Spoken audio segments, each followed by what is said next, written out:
Estás en Ecos del Pensamiento con Valentina Murcia. En esta ocasión, quiero dedicar este programa a toda la comunidad inmigrante. Sí, estamos en días en los que se conmemora el Día de Muertos. Cada cultura con un sentido y de una forma diferente. Pero lo cierto es que perder a un familiar es uno de los momentos más dolorosos que todas las personas podemos experimentar. Para hablar de ello, vamos a tener la presencia de Marisol Salinas, una coach que ya nos ha acompañado en otros programas y que se ha convertido en una de las favoritas de nuestro público. Así que le damos la bienvenida. Gracias, Marisol. Muchísimas gracias por invitarme y qué gran tema tenemos ahora. Y es un tema que nos toca mucho, nos toca en lo profundo, porque son nuestros sentimientos, nuestra vida y el rol que esa persona desempeñaba, de la que vamos a hablar, cómo esa pérdida, esa ausencia, ese dolor y todos los sentimientos que hay alrededor de ellos van afectando la vida de los que continuamos con vida. Yo creo que para hablar de la muerte tenemos que empezar a hablar del duelo, del concepto de duelo en cuanto al dolor. Duelo viene de dolor. Alguien diría, ¿cómo hago para transmitir esto de una manera sencilla? ¿Cómo hago para saltar a la paz? Pues hay que, ni modo, caminar el pedazo del duelo.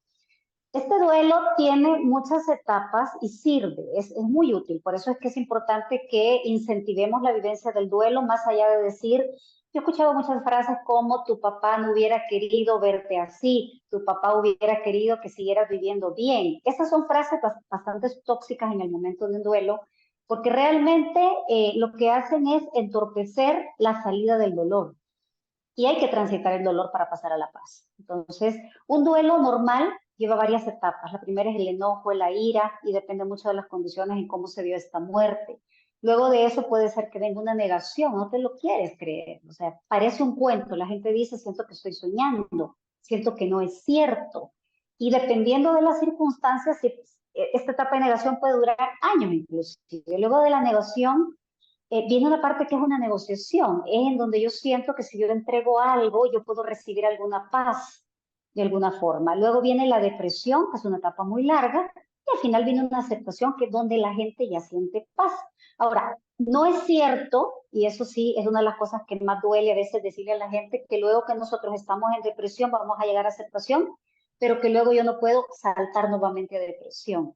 Hay fechas, hay momentos, hay lugares que son como un botón que me tocan otra vez ese dolor. Y si ese dolor todavía falta de evacuar, pues obviamente voy a sentirlo como que si fuera ese día. El dolor, de alguna manera, es algo que los seres humanos hemos tratado de evitar desde siempre, desde todos los tiempos. Te duele algo y buscas una pastilla para que se te quite el dolor. Entonces, pero la gente dice, ¿dónde venden pastillas para quitarme el dolor? El duelo. No existe. Es parte del proceso de la vida realmente. Entonces, ¿qué sí podemos hacer? Entender para qué sirve, entender los ciclos de la vida, porque entender el ciclo de la vida es lo que más aceptación causa de alguna forma. Trabajar las culpas y muchos otros factores que nos anclan a duelos no trabajados por miedo al dolor, hacemos eterno el dolor. Y es así como van pasando los años, Marisol, y las personas, cuando llegan fechas importantes como la Navidad, el Día de Acción de Gracias, cumpleaños, Día de la Madre, Día del Padre, la fecha en la que ocurrió la muerte, se revive ese sentimiento y entonces vemos cambios en su comportamiento, ya sea a nivel personal o a nivel social. Sí, cuando nosotros tenemos un duelo bien llevado, que en promedio dura 2 años, eso es un promedio. Hay gente más lenta, hay gente más rápida, pero eso es un promedio bastante sano. ¿Para qué sirve el duelo en ese tiempo? Sirve para que nosotros nos adaptemos a la nueva realidad en donde esa persona ya no está presente. Y tenemos diferentes tipos de duelo, porque por ejemplo hay gente que me dice, yo tengo un duelo de alguien que vivía conmigo. Eso es un duelo distinto al duelo de alguien que murió fuera del país, por ejemplo, al duelo de alguien que fue un cuerpo que no encontraron. Cada uno de esos duelos tiene un proceso diferente. Cuando nosotros tenemos lo que se llama un duelo patológico, sucede que pasan años y yo sigo recordando, existe el patológico que es por fecha de aniversario o por fecha de cumpleaños, o por fecha de muerto. Y ese día se reviven un montón de recuerdos de la persona fallecida. Eso ya se considera patológico. ¿Por qué razón nosotros hacemos eso? Es una forma, aunque parezca mentira, en donde la persona siente que si yo vivo el duelo y lo libero en mí, es como si yo dejara ir a esa persona y esa persona dejara de tener un significado en mi vida. Es decir, que agarrar el dolor y volver a revivirlo en cada aniversario o en cada Navidad, de alguna manera me acerca a esa persona que ya está fallecida. Marisol, es frecuente que cuando llega el día de Navidad, la celebración de Thanksgiving, el aniversario de la muerte, el cumpleaños, Día del Padre o alguna otra celebración, este dolor se vuelve a manifestar en las personas. ¿Por qué lo hacemos?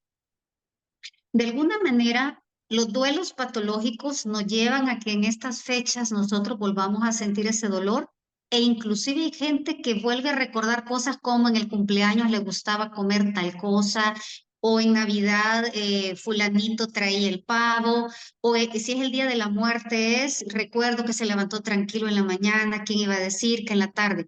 ¿Qué estamos haciendo? Es un mecanismo de quedarnos cerca de nuestro fallecido.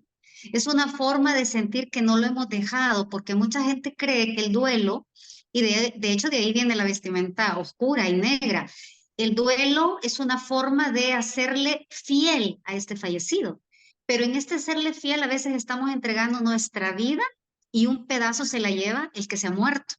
Entonces ese día nosotros lo sentimos como una conmemoración, como una celebración como rendirle un homenaje. Y queremos hacerlo de una manera inclusive a veces como triste, porque sentimos que alguien que ha fallecido no lo podemos celebrar alegre. Y esto tiene que ver muchísimo con la cultura, tiene que ver mucho con el sentirme incómodo. Por ejemplo, yo veo aquí en México que es muy común que uno ve que van o con las cenizas o ya van al panteón y van los mariachis. Entonces se siente un poco de celebración y cuando tú hablas con la gente, que yo sí lo he tenido la oportunidad de platicar, la mayoría te dicen, a él le encantaba esta canción y no son canciones tristes. Entonces yo creo que la muerte, si bien es cierto, es la más incomprendida, es la que siempre va a llegar, es la única segura. Es una de las cosas que todavía como seres humanos nos da muchísimo temor por la forma en que hemos aprendido la muerte.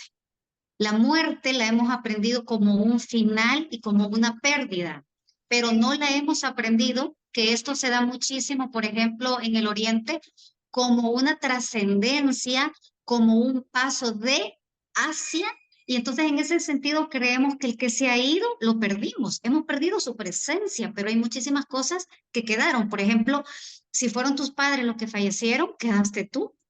Y tú sigues un legado, tú sigues el apellido, tú sigues las costumbres de alguna manera. Entonces, se nos olvida que también en la vida, así como se nace, se muere y que obviamente esa es una etapa que no sabemos cuándo va a pasar, pero va a pasar. Entonces, eso es lo que hace que la gente celebre de esa manera tan triste los aniversarios. Y a veces también nos hemos quedado con culpas de cosas que no hicimos, que de alguna manera queremos sacarlas a través de... Yo he visto gente, la religión y la muerte están muy vinculadas, que con el tema de las misas, muchas misas que se hacen no son en realidad para el fallecido, porque pues esa persona ya no está, son realmente como un mensaje de consuelo que yo otra vez necesito, porque todavía hay algo en mí que no aterriza la situación. Y el duelo también sirve para aceptación de una realidad donde una pieza se mueve y lo demás se tiene que adaptar a esa nueva realidad. Es una nueva realidad y mientras se está de luto, digamos, la semana posterior al fallecimiento, hay un acompañamiento de familiares, amigos, están todas estas ceremonias alrededor de o en conmemoración de, pero yo sí pienso que lo difícil es continuar la vida sin esa persona y es una ausencia física, emocional y muchas veces nos cuestionamos qué pude haber hecho diferente, qué le pude haber dado más y aún es peor cuando esa persona vivía en otro país y no pudimos despedirla.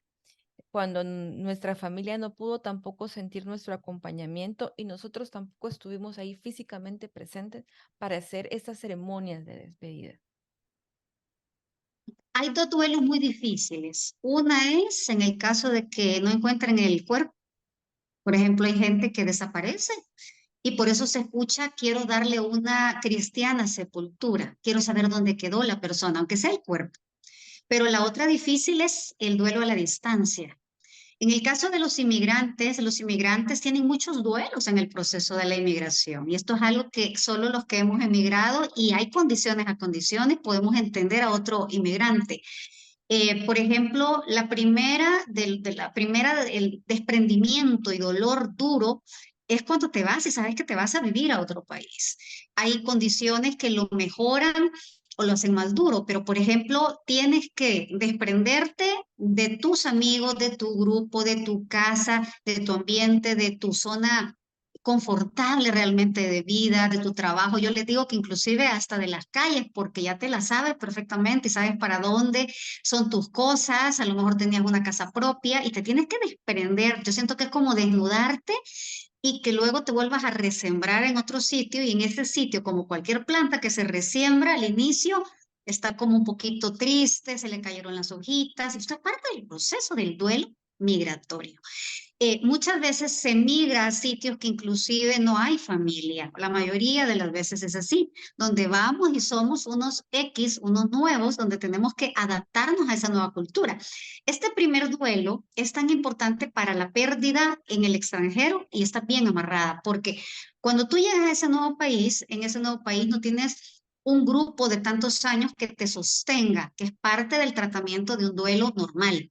Y adicional a eso, no tienes cómo llorarlo, pero como no tienes eso tan afianzado, porque obviamente no es tu país, el sentir que te adaptas rápido al país muchas veces es igualito que el desprenderme de alguien que ha fallecido, porque sentimos que es como, ¿y qué pasa con mi país? Yo siempre voy a ser un extranjero, son muchas creencias, pero en realidad, en la medida en que tú empieces a cortar lazos, que no significa cortar el amor a tu familia, a tus amigos, cortar lazos implica que nos decidamos a empezar a fructificar en una nueva tierra y eso va a implicar adaptarse, vivir las condiciones de ese país y amar siempre tu origen. Uno tiene un país de residencia y tiene un país de origen en estos casos. Los dos países te pertenecen.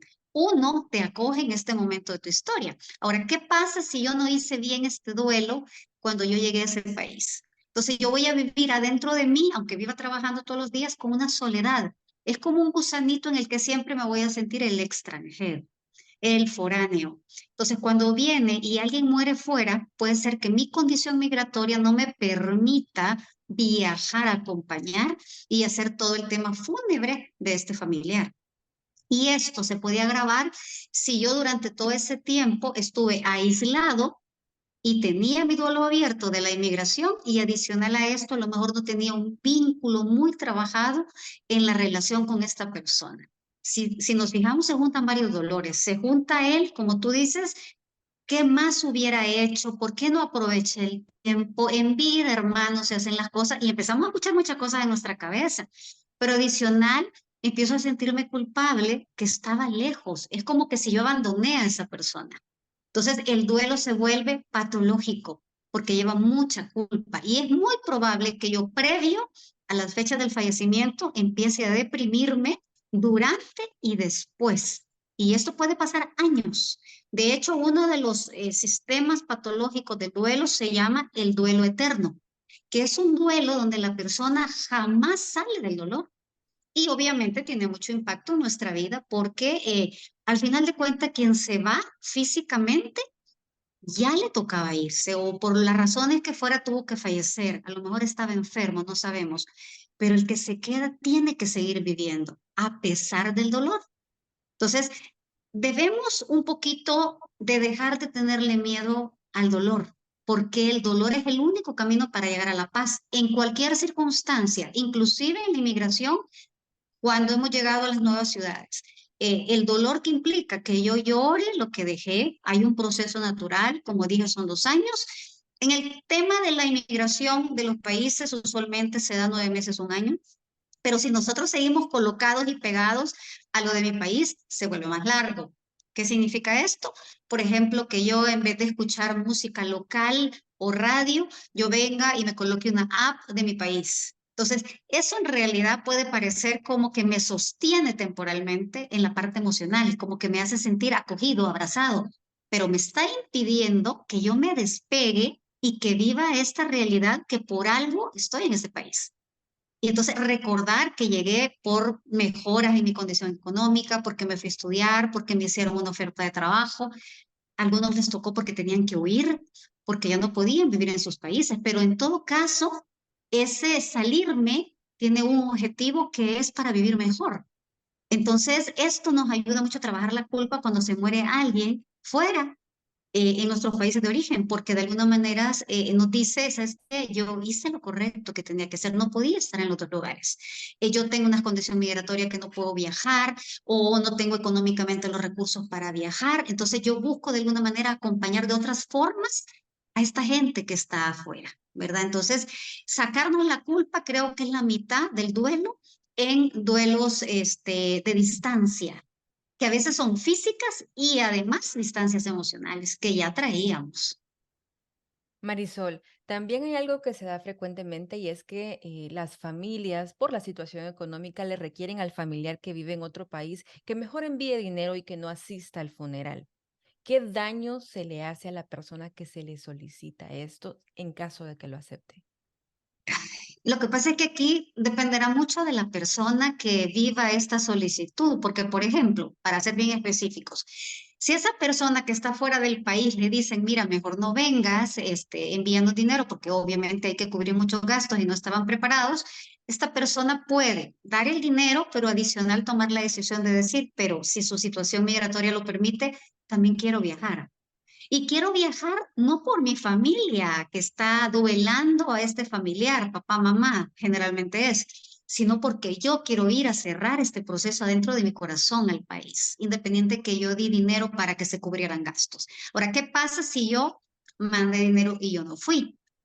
Tengo que tener la claridad que yo también tomé esa decisión al aceptar esa propuesta que me dieron y que en ese momento yo tengo que abrazar mi decisión, aceptar la consecuencia que eso implicó y que probablemente mi duelo, digamos, en el sistema, en el tema más fúnebre, lo tengo que hacer yo en mi soledad con mi grupo de apoyo fuera del país. ¿Qué pasa si yo no tengo ese momento? Entonces el duelo se hace patológico y va a quedar abierto. Pero es una decisión que yo tomé. Nosotros los adultos a veces sentimos, y yo siempre he dicho que nos encanta decir, es que yo hice esto porque me dijeron. Pero aunque parezca duro escucharlo, nosotros tenemos poder de decisión y aceptar una propuesta también fue una decisión y como cualquier decisión, hay una causa y habrá un efecto. Entonces el efecto probablemente sea que yo al final me arrepienta de no haber ido y el dinero no era tan importante para mí, pero que yo soy la que me quedé abierta de algo, alguna puerta dejé de dolor y que tampoco puedo decir que todos los años tengo que vivir este duelo porque realmente entonces me estoy haciendo daño a mí. Y hay algo que a veces el que duela no ve y es que la persona que está en depresión por algún duelo suele también impactar al ambiente donde está, a sus compañeros de trabajo, a donde vive, su familia. ¿Por qué? Porque es muy, muy raro que encontremos gente que está con estas tristezas y que todo el ambiente siga normal. Sentimos que también tenemos que duelar con esa persona y que sentimos que, por ejemplo, tengo que ponerme triste porque ponerme triste es acompañar el duelo del otro, pero imaginémonos esto todos los años.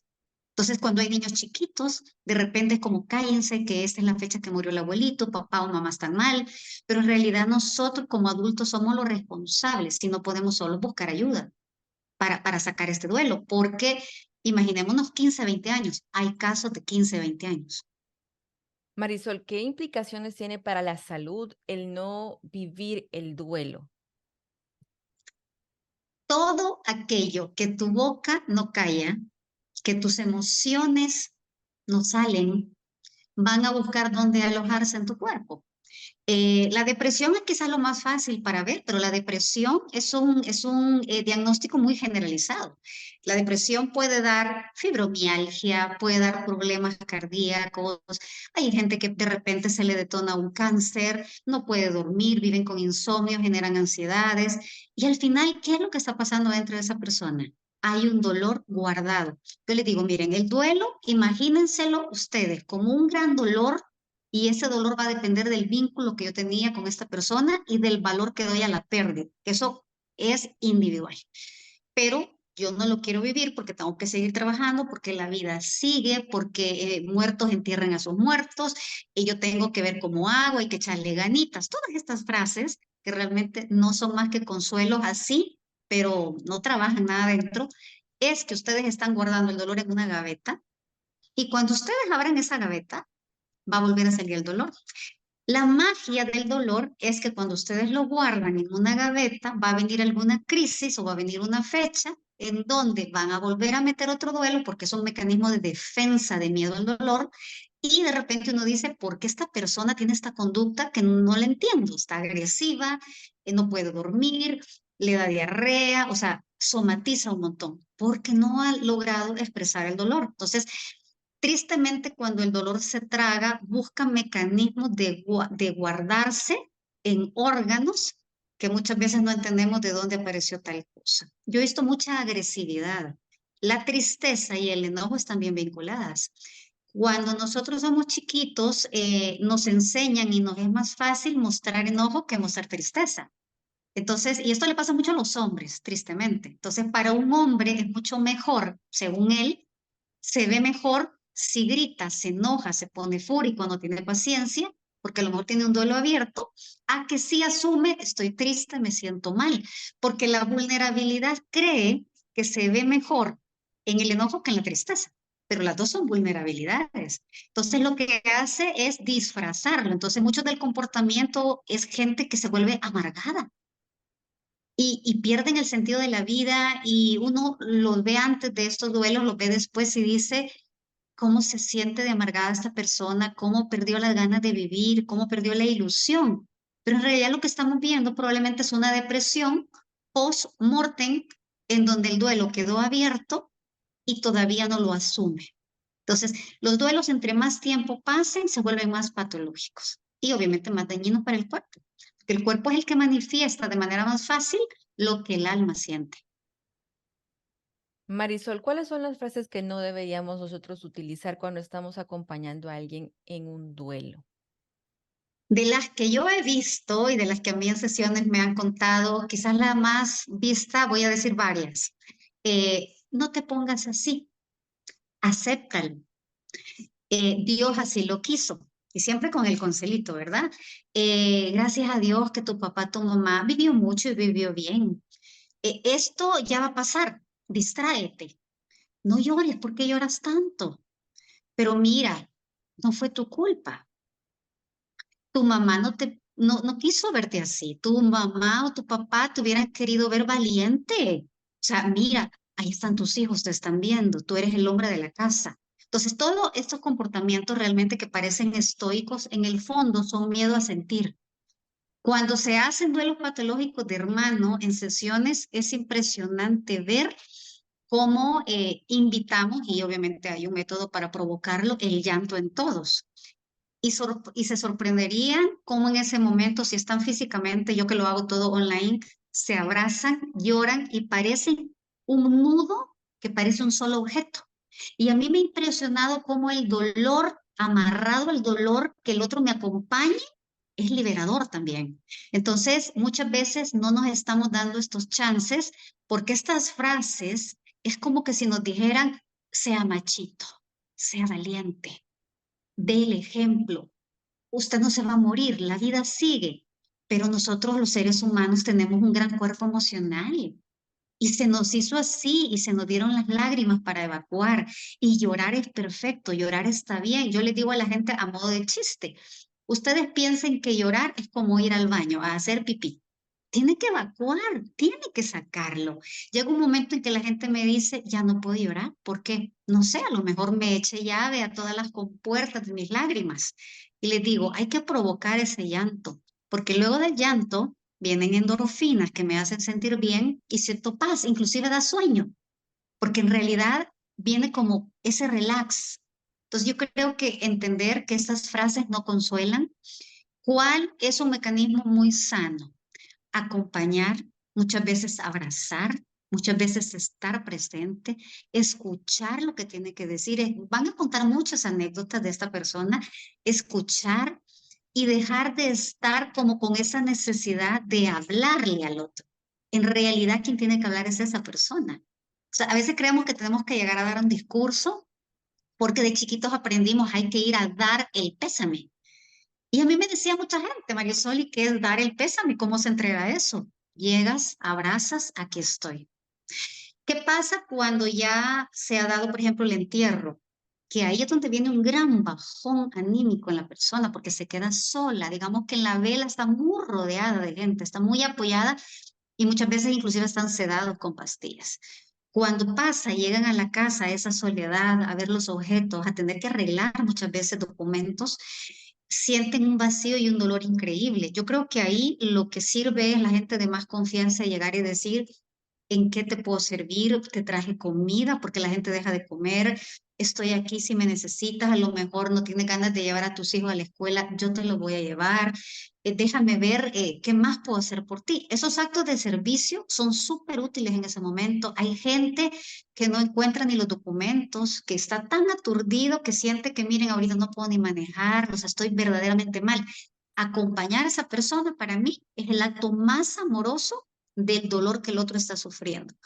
Por eso es que el círculo social, sobre todo la familia, digamos que si se murió un abuelito, se murió el papá y es una persona en un matrimonio, el esposo del que ahorita está duelando, de alguna manera se convierte en un bastón temporal porque se te está cayendo de dolor, se te está derrumbando. Esa persona que ves ahí te puede responder mal, te puede salir súper grosero, te puede tirar la puerta, te puede decir no te quiero ver, pero no es un rechazo hacia ti, es que no haya cómo sacar el dolor. Y esa furia, hay que preparar a esa persona de saber que no la va a pasar bien tampoco el esposo y la esposa. De hecho, la pasa muy mal en ese momento, porque quisiera que volviera la persona, pero hay que entender que está herida, que le duele. Y hasta en los animalitos, si nosotros vemos un perrito que está herido, el perrito probablemente nunca sea agresivo, pero ese día te va a sacar los dientes porque el dolor se transforma en agresividad. ¿Cómo podemos transformar este sentimiento de dolor que es real, que es único, que es personal y poderlo manejando poco a poco para ir de alguna manera superándolo? Hay que hablarlo, hay que decirlo, hay que decir, ¿saben qué? Hoy este día me siento triste, hoy este día me siento deprimido por la muerte de fulano, hoy este día no me siento bien, hoy este día quiero que me dejen solo, déjame este día ir al cementerio, déjame este día colocar un altar en la casa, este día necesito hablar con esta persona. Muchas veces algo que ayuda mucho, y lo dije al inicio, es que la muerte y la religión están bien vinculadas. Hay muchas personas que ir y poner unas misas en la iglesia, estar ahí hablando inclusive con el sacerdote, le da una paz, no porque el sacerdote le dé la paz, lo que está haciendo la otra persona es abriendo el camino para exponer el dolor y el dolor es como un chorro abierto, llega un momento que se cierra y ya no sale, entonces hay que sacarlo. ¿Qué errores yo veo en el duelo? Primero, encubrirlo. Segundo, negarlo. De hecho, la gente que a veces no llora en los funerales y cuando son los hijos, por ejemplo, que están sufriendo, a veces 2, 3 años después salen con un infarto, salen con alguna enfermedad, con una diabetes y dices que yo me guardé todo el dolor y obviamente mi cuerpo lo sacó en un órgano. Entonces, primero, darte tiempo y entender que el dolor es parte de la vida, es necesario, aunque parezca que no, la gente dice, pero ¿cómo el dolor puede ser necesario? El dolor nos hace mucho más humanos.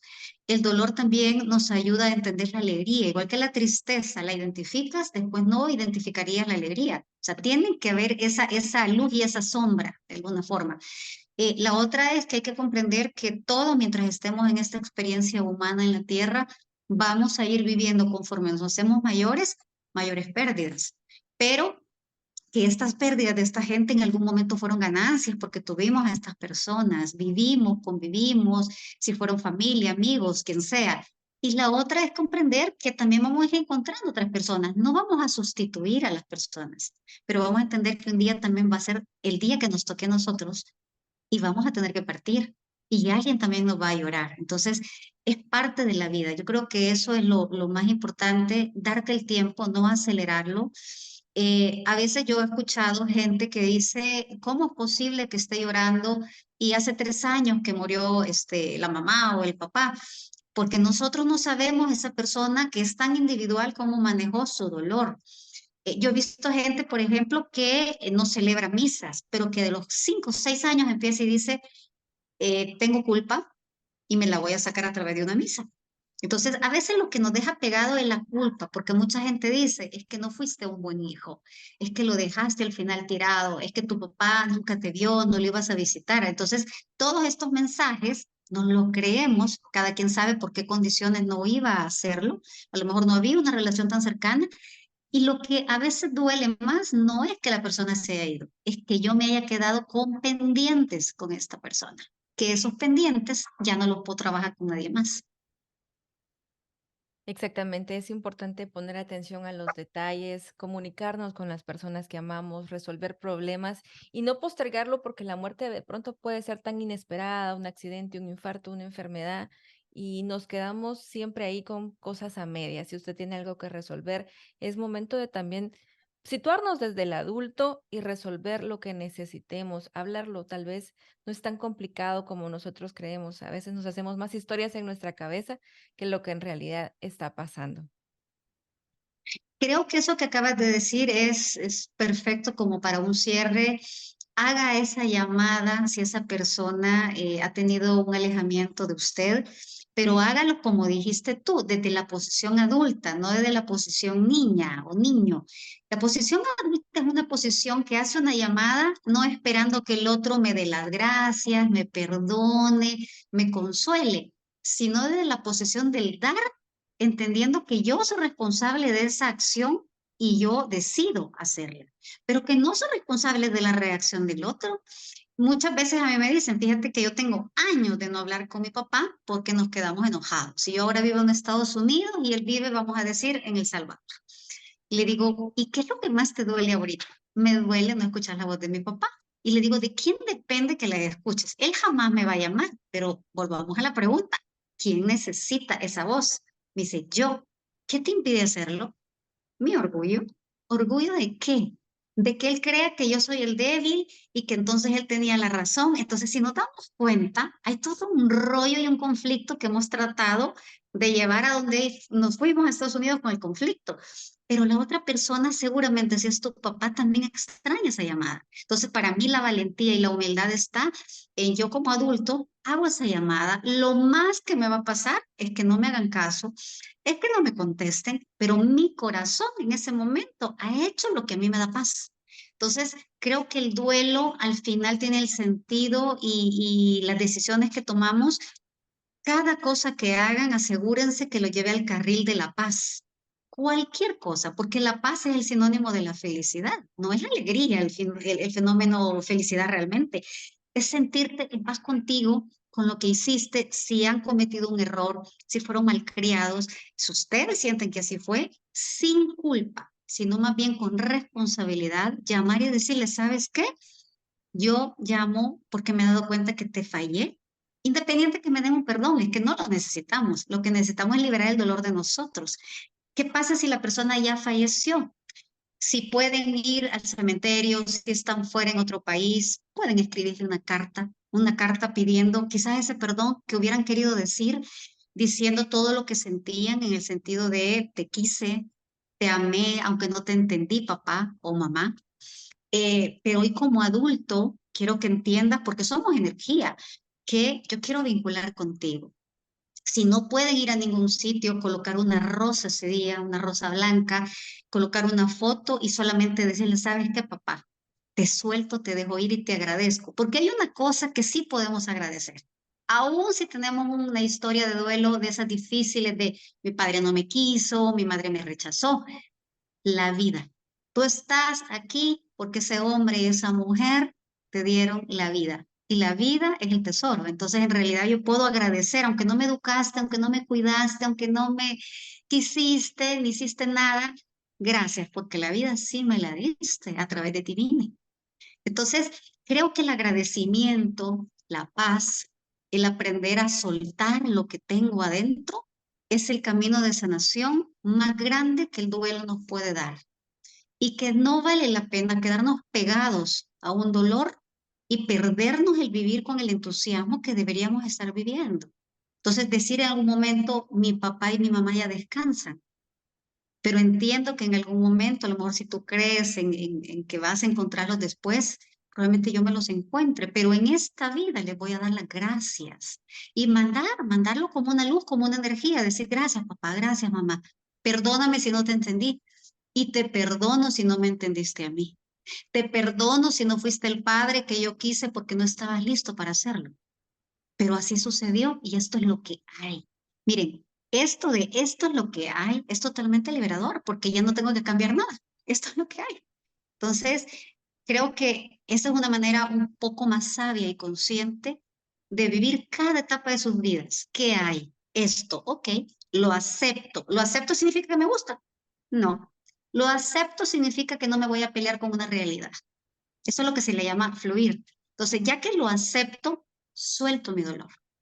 Y van a ver ustedes cómo su cuerpo inclusive va a sentir más paz, voy a sentirme más liberado, voy a poder hablar de este dolor con alguien. Y va a llegar un momento en que después del duelo viene el agradecimiento. El agradecimiento de lo que soy hoy gracias a ese que se fue en algún momento. Y si creen que nada pueden agradecer, véanse el espejo. Sus vidas son parte del regalo. Muchas gracias, Marisol, por compartir con nosotros tu conocimiento y estas experiencias también que tú has tenido atendiendo a tus pacientes. Sabemos que nunca es fácil para las personas que lo están experimentando en este momento. Es difícil, cada duelo es personal, es único, pero hay que buscar formas de poder superarlo, de seguir viviendo y de ser agradecidos con lo que sí tenemos. Voy a dejar en las redes sociales y también en todas nuestras plataformas la información de Marisol, si ustedes la quieren contactar, si también quieren ver su podcast. Ella también se mantiene activa en las redes sociales y por supuesto las de Ecos del Pensamiento. Perfecto. Yo creo que la gente tiene que saber que existen comunidades en donde nos podemos acoger, consolar, que nos pueden entender, que han pasado por las mismas circunstancias. Ninguno estamos solos, nunca estamos solos, pero hay que saber pedir y decir estoy triste sin miedo, no importa si es un hombre que nunca le dejaron llorar, aprenda a decir hoy no estoy bien, porque se van a sorprender. Hay algo que nos hace hermanos, es ser humanos. Entonces no hay nada que tú sientas, no hay ningún dolor que le sea ajeno a ningún otro humano. Entonces siéntete acogido, siéntete abrazado, porque en realidad siempre lo estás, pero pídelo sin miedo. Muchas gracias, Marisol, y si Dios nos permite, será hasta la próxima y esperamos también tenerte nuevamente en otra edición de Ecos del Pensamiento.